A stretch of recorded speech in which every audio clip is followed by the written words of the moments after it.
Doctor Mohammad Ali Shah साहब international affairs expert हमारे साथ मौजूद हैं और लोग भी चर्चा का हिस्सा रहेंगे। इस्तकबाल सर आपका सलाम टीवी में।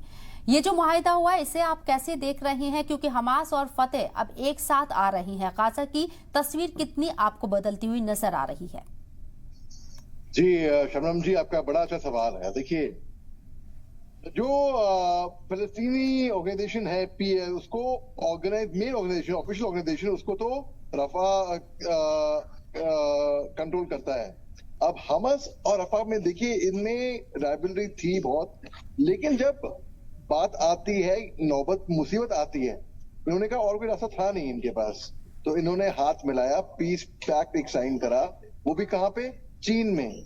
चीन के जो फॉरेन मिनिस्टर हैं वांग यी ने बोला है कि ये साथ में मिलके, ये साथ में और भी अन्य ऑर्गेनाइजेशंस हैं, ये साथ में होकर जब ये जंग बंदी, जब युद्ध खत्म हो जाएगा, तब ये फलस्तीनी का कंट्रोल, फलस्तीन ऑर्गेनाइजेशन का वहां पर मुल्क पे ये करेंगे। वहां पे इनके पास और कोई ऑप्शन था नहीं, मगर इनके खिलाफ क्या चीज जाएगी उसको मैं ऐसे देख रहा हूं कि देखिए, क्योंकि चीन इसमें इन्वॉल्व है। चीन ने हाल ही में ईरान की और सऊदी अरेबिया की भी दोस्ती करवाई थी सालों के बाद, और चीन ने ही अभी इन दो हमास को उनको साथ में लेकर आए हैं। तो और चीन के कोई सगे है नहीं, वैसे अगर आप देखें तो चीन के ताल्लुक अच्छे हैं नहीं किसी के साथ भी, क्योंकि शातिर चालबाज चीन है। तो ये चीज एक तो मैं नेगेटिव देख रहा हूं। अदरवाइज ठीक है, अच्छी बात है, एकता में ही ताकत है। अगर साथ में एक साथ हो गए ये, और इन्होंने बोला, इजराइल की तरफ से भी, इजरायली ट्वीट भी कर रहे हैं, वो कह रहे हैं इनका सही चेहरा अब सामने आया है। इन्होंने जो कि 7 अक्टूबर की घटना हुई थी, जो किलर थे, जो रेपिस्ट थे, इनके साथ हाथ मिला लिया है। तो इनके पास चारा कुछ था नहीं, इनके पास और कोई रास्ता था नहीं। फिलिस्तीन में, गाजा पट्टी में बेरहमी से लोग मरे जा रहे हैं और तबातोड़ हमले वहां पे किए जा रहे हैं। तो रोकना क्या था?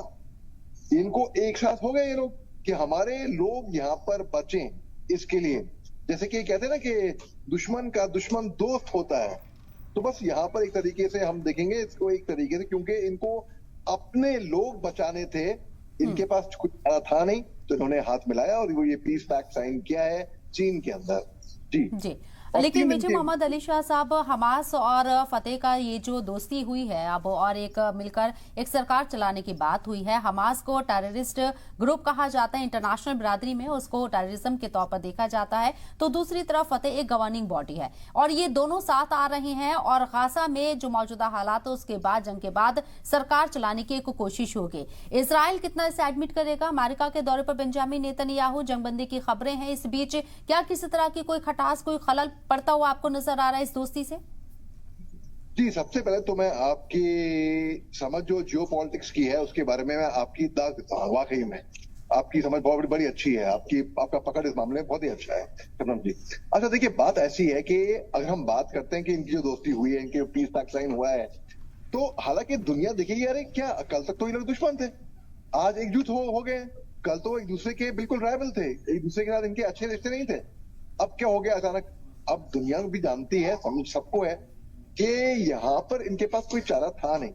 अगर इनको मासूम बेगुनाह खवातीन, बुजुर्ग, बच्चे, जो उनको सिविलियंस, जो उनको बचाना था, ये इसमें भी फिर भी एक साथ होने के बावजूद भी ये इतने मजबूत मेरे को दिख नहीं रहा है कि ये हो पाएंगे। कल की बात है, इजराइल ने पहली मर्तबा हमला किया यमन के ऊपर। अब यमन ने भी वापस टेल अवीव पे ड्रोन से हमला किया, जिसमें एक इजरायली की मौत हो गई थी। और क्योंकि हौती रेबल्स ने आकर मचा रखा है लाल समुद्र में, तो इन्होंने इनको एक मैसेज भी देना था इजराइल को। अब इजराइल, देखिए, इसको मैं बहुत ही खतरनाक सिचुएशन मान रहा हूं, क्योंकि ये इसमें बहुत बड़ा खतरा है स्पिल ओवर का, कि लेबनान, ईरान, यमन और अन्य मुल्क आ गए हैं, लेकिन जो मेन मुल्क है गल्फ का, जो एक तरीके से वहां का नेता उसको बोल सकते हैं, एक तरीके से मैं लोगों को समझाने के लिए बोल रहा हूं, वो है Saudi Arabia. Saudi Arabia Prince Salman की वजह से आज की तारीख में उनके अच्छे ताल्लुकात हैं अमेरिका से, वो अपने ताल्लुकात वहां पे खराब नहीं करेंगे, तो इसलिए वो चुप बैठे हैं। उनके हालांकि दोस्ती हुई ईरान से, और ईरान दोस्त नहीं है अमेरिका का, और चीन ने दोस्ती कराई हो, लेकिन अगर सऊदी अरेबिया इसमें आके थोड़ा बहुत संदेश दे दे अमेरिका को, तो अमेरिका इसमें काफी कुछ कर सकती है, तो इसकी नौबत ही नहीं आती। लेकिन बात ऐसी है कि क्योंकि अब यहाँ पर ये दोनों का पीस पैक्ट साइन हुआ है, दुनिया देख रही है क्या हो रहा है, लोग ट्वीट भी निकले हैं कि इनका असल चेहरा तो अब सामने आया है। मैं तो ये कहूंगा ठीक है, इसलिए सामने आया है क्योंकि आप बचाने की कोशिश कर रहे हैं। मैं नहीं चाहता कि दोबारा कोई 7 अक्टूबर जैसी घटना, खौफनाक घटना दोबारा घटे। बिल्कुल, मैं एक बहुत शांतिपूर्वक आदमी हूं, तो इसलिए आया है साथ में ये, क्योंकि ऐसी घटना दोबारा आगे ना बढ़े, इसलिए शब्द जी। बिल्कुल। और जिस तरीके से फिलिस्तीन की अगर हम बात करें यहाँ पर डॉक्टर मेजर मोहम्मद अली शाह साहब, तो जहां फिलिस्तीन 2 खेमों में बटा हुआ नजर आता था, एक गाजा और वेस्ट बैंक, यहाँ फिलिस्तीनियों को बीजिंग की तरफ से मुत्तहिद करने की कोशिश हुई है, तो दूसरी तरफ इसराइल के सामने क्या आपको चैलेंजेस नजर आते हैं और अमेरिका को आप किस तरीके से देखते हैं, क्योंकि चाइना मिडिल ईस्ट में अपना रुतबा, अपना दबदबा बढ़ा रहा है? जी, बड़ा ही इंटेलिजेंट क्वेश्चन है आपका ये। देखिए, इजराइल जो है उसकी इकोनॉमी भी डाउन हो रही है क्योंकि वो जंग में है, और जंग में कोई जीतता नहीं है, हार सबकी होती है। हमारे प्रधानमंत्री नरेंद्र मोदी साहब ने भी यही कहा था जब रूस और यूक्रेन का जंग शुरू हुआ था, उन्होंने रूस को समझाने की कोशिश की थी कि जंग में कोई जीतेगा नहीं, हार ही होगी। अब क्योंकि इजराइल हमले कर रहा है गाजा पट्टी पे, तो पूरे जो खर्चे, जो पैसे हैं उनके, वो गोलीबारी, मिसाइल, रॉकेट उस पे लगा रहा है। तो जाहिर सी बात है, जो जहां पर पैसे लगाने चाहिए थे इकोनॉमी के ऊपर, वो इकोनॉमी, वही पैसे जा रहे हैं कहीं और पे, जंग पे, तो उनकी भी इकोनॉमी डाउन हो रही है। पहला चैलेंज इजराइल के लिए ये है। दूसरी बात, दिल के किसी कोने में कहीं ना कहीं वो भी चाह रहे होंगे कि जंग बंदी हो जाए, लेकिन हो नहीं पा रही। वो कहीं ना, कोई नहीं चाहता कि भाई ऐसा खून खराबा हो। अमेरिका का रोल बहुत अहम यहाँ पर हो सकता है, अगर वो शिद्दत से, दिल से चाहे तो, ऊपर ऊपर से नहीं, दिखावे के लिए नहीं। यानी कि जैसे कि हाथी की दांत दिखाने के अलग, दिखावा करने के लिए और खाने के लिए अलग। तो अमेरिका अगर शिद्दत से चाहे कि वहां पे शांति मेंटेन करना, वहां पे पीस ले आना, तो वो कर सकती है, लेकिन अमेरिका नहीं कर रही है। और उनका अपना इसमें इंटरेस्ट है। उसका इंटरेस्ट क्या है?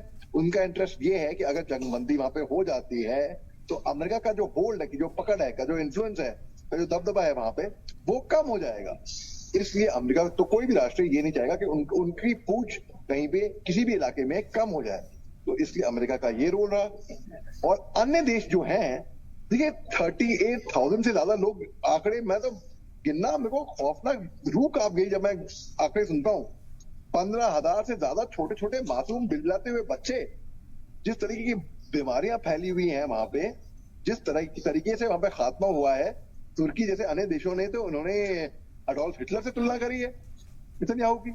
इंटरनेशनल कोर्ट ऑफ जस्टिस ने भी फैसला दिया फलस्तीन के पक्ष में, बोला कि इजराइल की जमीन नहीं है वो। इजराइल ने कहा वो एक तरफी फैसला था, इजराइल वो कबूल करने से फैसला मना करती है। तो बेसिकली इसको मैं ये देख रहा हूँ कि जब तक चीन ने तो फौरन फायदा उठाया, सबसे फायदेमंद चीन हुआ यहाँ पर। चीन ने मौका परस्त है। चीन ने देखा ये सही मौका है, मार दो हथौड़ा।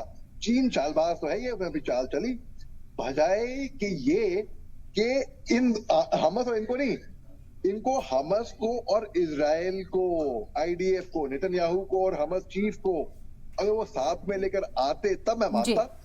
ये तो आग में घी डालने का काम किया है चीन। बिल्कुल। चलिए, बहुत बहुत शुक्रिया मेजर साहब आपका हमारे साथ जुड़ने के लिए, अपना कीमती वक्त देने के लिए।